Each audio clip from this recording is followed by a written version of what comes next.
అన్న first question అన్న, how to share gospel to my non Christian friends అనేది మనకు వచ్చిన ఫస్ట్ క్వశ్చన్ అన్న. అంటే వాళ్ళని ఎలా రీచ్ అవ్వాలి, వాళ్ళకి గాస్పుల్ ఎలా షేర్ చేయాలి. ఫర్ ఎగ్జాంపుల్ కాలేజ్ ఫ్రెండ్స్కి కానీ, లేదంటే వర్క్ ప్లేస్లో ఉన్న ఫ్రెండ్స్కి కానీ వాళ్ళకి గాస్పుల్ ఎలా షేర్ చేయొచ్చు అనేది మనకు వచ్చిన క్వశ్చన్ అన్న. సో దీనికి మీ answer? See, sharing the gospel అనేది first it's not a program అండి. First thing that I want to tell you, ప్రభుని మనం ఎంజాయ్ చేసే కొలది it's a natural spontaneous response of a Christian. నేను ప్రభుని ఎంజాయ్ చేస్తుంటాను కాబట్టి న్యాచురల్ గా షేర్ చేస్తాను.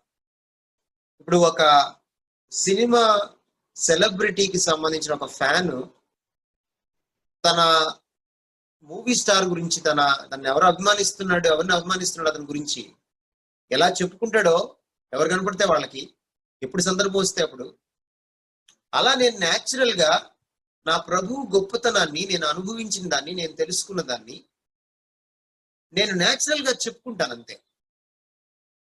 So that is how I share the gospel. So ఇది మనం అర్థం చేసుకోవాలి. మీరు అపోస్తల కార్యాలు బుక్ ఆఫ్ యాక్ట్స్ మీరు చూస్తే వాళ్ళ మీదకి హింస వచ్చిన తర్వాత, యెరూషలేములో హింస పెట్టరేగిన తర్వాత, సంఘం హింస పాలైన తర్వాత స్టెఫెన్ ని పట్టుకున్నారు, స్టెఫెన్ ని చంపేశారు. ఆ టైంలో మిగిలిన వాళ్ళందరూ చెల్లాచెదరైపోయారు, ప్రాణాలు అరచేతిలో పెట్టుకొని పరిగెట్టి పారిపోయారు. నా ఆ క్రైసిస్ లో కూడా పట్టుకుంటే చంపేస్తారు మమ్మల్ని అన్నటువంటి పరిస్థితుల్లో కూడా వాళ్ళు పరిగెడుతూ పరిగెడుతూ గాస్పెల్ చెప్పుకుంటూ వెళ్ళారు. మీరు 8వ అధ్యాయం అపోస్తల కార్యాలు బుక్ ఆఫ్ యాక్ట్స్ చాప్టర్ 8 మీరు చదివితే ఆ ఆశ్చర్యం మీకు కనపడుతుంది. అంటే హౌ స్పాంటేనియస్ దేవర్, అంటే ప్రభుని మనం అనుభవిస్తూ ఉంటే ఆయన్ని చెప్తాం అనమాట. సో ఇది ఫస్ట్ థింగ్ మనం అర్థం చేసుకోవాల్సింది. మీరు నిన్న మోడీని కలిసి వచ్చారనుకోండి, ఖచ్చితంగా ఈ ఫేస్బుక్ లో పెడతారు, వాట్సాప్ లో ఫోటోలు మీరు హల్చల్ చేయిస్తారు, వైరల్ అవుతాయి. సో అలాగే ఇది కూడా. So if you know the greatness of this king of kings, the lord of lords, and ఈయన్ని మీరు ప్రేమించిన దాన్ని బట్టి, ఈయనతో మీరు గడిపిన దాన్ని బట్టి మీరు స్పాంటేనియస్ గా షేర్ చేస్తారు. నెంబర్ టూ ఏంటంటే, మనము ఒక భిన్నమైన కల్చర్ లో ఉన్నాం. అంటే ఒక 20 years back, 30 years back gospel చెప్తే వినేవాళ్ళు, ఇప్పుడు గాస్పెల్ చెప్తే వినే పరిస్థితిలో లేరు. క్రాస్ క్వశ్చన్స్ చేస్తున్నారు, కౌంటర్ ఆర్గ్యుమెంట్స్ వస్తున్నాయి. సో మీరు ఎక్విప్ అవ్వాలి, మీ భాష సహజంగా ఉండాలి, నెంబర్ 1. తర్వాత వాళ్ళు ఎలా ఆలోచిస్తున్నారు, ముఖ్యంగా మీరు ఎవరికి గాస్పెల్ చెప్పాలనుకుంటున్నారో వాళ్ళ యొక్క సెంటిమెంట్స్ ని, వాళ్ళ యొక్క బిలీఫ్స్ ని, వాళ్ళ యొక్క వాల్యూస్ ని, వాళ్ళ థింకింగ్ ని, వాళ్ళ కల్చర్ ని మీరు అర్థం చేసుకోవాలి. దాంతో ఎంపథైజ్ చేసుకుంటూ అవతలి వ్యక్తిని ప్రేమిస్తూ రెస్పెక్ట్ చేస్తూ మనం గాస్పెల్ చెప్పాలి. మనం ఏదో చెప్పాలి కదా అని డంప్ చేయకూడదు గాస్పెల్. వింటే విను లేతే సాగు అన్న టైప్ లో మనం గాస్పెల్ చెప్పకూడదు. యేసుక్రీస్తు వారి దగ్గరికి ఒక రిచ్ యంగ్ రూలర్ వచ్చాడు, Jewish man, young man, very rich man. యేసుక్రీస్తు వారు అతనికి, నీకు ఒకటి కొదువుగా ఉంది, నీవు నీ ఆస్తిని అమ్మి బీదలకిచ్చి నన్ను వెంబడించు అని చెప్తే అతను ముఖం చిన్నపుచ్చుకొని వెళ్ళిపోయాడు. ఆ సంగతి ముందే తెలిసి కూడా యేసుక్రీస్తు వారు అతనికి ఎలా చెప్పారంటే, అతన్ని చూచి అతన్ని ప్రేమించి యేసు అతనికి ఇలాగ చెప్పానని ఉంటుంది. సో గాస్పుల్ చెప్పేటప్పుడు ఈవెన్ మీ గాస్పుల్ ని రిజెక్ట్ చేసే వాళ్ళని కూడా మీరు ప్రేమించాలి. Genuinely love your friends, love your colleagues, love your neighbours. So out of real concern for them వాళ్ళకి చెప్పండి. సాధ్యమైనంత వరకు వాదించకండి, సాధ్యమైనంత వరకు అనునయంగా చెప్పండి, ప్రేమతో ఆప్యాయతతో ఫ్రెండ్లీగా చెప్పండి. ఎంత పాజిటివ్ గా మీరు మాట్లాడితే అంత పాజిటివ్ గా రిజల్ట్ వస్తుంది. మీరు ఎంత నెగిటివ్ గా మాట్లాడితే మీ రిజల్ట్స్ కూడా అంత నెగిటివ్ గా ఉంటాయి. So that is very important. The third thing is, మీరు ఎలా కనెక్ట్ చేయాలి సబ్జెక్ట్ ని. యేసుక్రీస్తు వారిని మీరు చదవాలి వాక్యంలో. అంటే 66 పుస్తకాల్లో కూడా మీకు యేసుక్రీస్తు వారు కనపడతారు. ముఖ్యంగా కొత్త నిబంధనలో చాలా స్పష్టంగా కనపడతారు ఆయన. ముఖ్యంగా 4 సువార్తల్లో చాలా స్పష్టంగా కనపడతారు. So if you want to be an effective evangelist, study the life, ministry and the teaching of Jesus Christ. దాన్ని ఇప్పుడున్న కాంటెంపరీ ప్రపంచానికి మీరు అప్లై చేయండి. నేడు భారతదేశంలో కులం ఒక సమస్య, మీరు కాలేజీలో ఉంటే ర్యాగింగ్ ఒక సమస్య, ఈరోజు అవినీతి ఒక సమస్య, మనీ ఒక problem. There are so many problems. Loneliness is a problem, love affairs is a problem, లేకపోతే సెల్ఫిష్నెస్ ఈజ్ అ ప్రాబ్లం. వీటన్నిటిని జీసస్ ఎలాగా అడ్రస్ చేయగలరు? ఆయన how he can be a sufficient saviour, a sufficient lord to all these problems, a right answer to all these problems అన్నది మీరు study చేయాలి. How Jesus can be a great friend who can remove loneliness. How Jesus can be a great lover who can give you a pure and precious love and even sanctify your love. మీ ప్రేమను కూడా ఆయన సమూలంగా మార్చి పవిత్రీకరించగలిగిన గొప్ప ప్రేమికుడు ఎలా అవుతాడు ఆయన?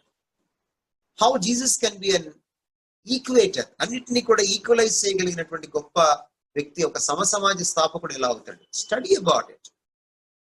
యేసుక్రీస్తు వారి సమరయ స్త్రీ సంభాషణ మీరు చూస్తే ఆయన సమరయులతో డీల్ చేసిన విధానం, సమరయుడి మీద మంచి సమరయుడి కథ చెప్పిన విధానం, అది కూడా సమరయుడిని హీరోగా చేసి యూదులకి కథ చెప్పాడు ఆయన.